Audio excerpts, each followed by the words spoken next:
ஆண்டவராகிய இயேசு கிறிஸ்துவின் நாமத்தில் என் அன்பின் வாழ்த்துக்கள். இந்த நாளிலேயும் உங்களை சந்திப்பதில் மகிழ்ச்சி அடைகிறேன். கர்த்தர் பெரியவர்.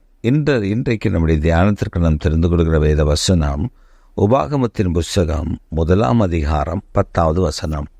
உங்கள் தேவனாகிய கர்த்தர் உங்களை பெருக பண்ணினார். உங்கள் தேவனாகிய கர்த்தர் உங்களை பெருக பண்ணினார். இந்த வருடத்தில் ஆண்டவர் நமக்கு தந்திருக்கிற வாக்குத்தத்தத்தின்படியே வேதம் நமக்கு சாட்சி கொடுக்கிறது. உங்கள் தேவனாகிய கர்த்தர் உங்களை பெருக பண்ணினார். உங்களுக்கு வாக்குத்தத்தம் பண்ணினவர் உங்களை பெருக பண்ணினார். நீங்கள் இப்பொழுது வானத்து நட்சத்திரங்களைப் போல பெருகி இருக்கிறீர்கள் என்று சொல்லி மோசே தம்முடைய ஜனங்களுக்கு சொல்லுகிற அந்த காரியத்தை நாம் பார்க்க முடிகிறது. அதில் ஒன்றை நாம் புரிந்து கொள்ள வேண்டும். வாக்குத்தத்தம் செய்தவர் உண்மையுள்ளவர்.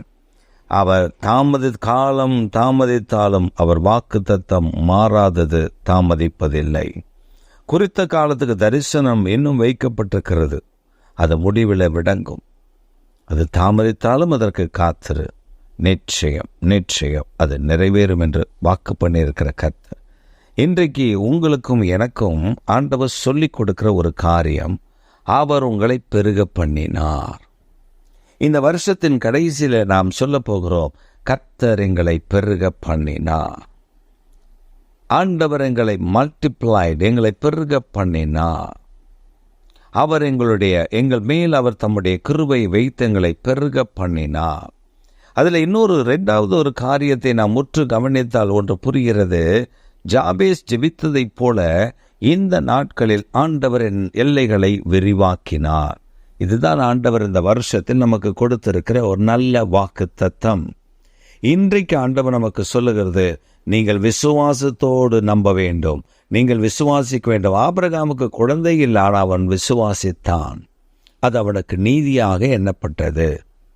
Lord blessed that thing. When he believed the Lord's word, God makes it as a righteous thing before God.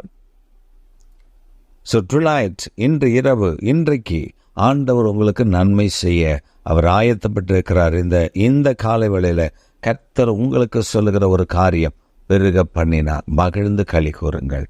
உங்கள் எல்லா நன்மைகளிலேயும் ஒரு உயர்வை இன்றைக்கு தருகிறார், மேன்மையை தருகிறார். மற்றவர்கள் இதை சாட்சியாக சொல்ல போகிறார்கள்.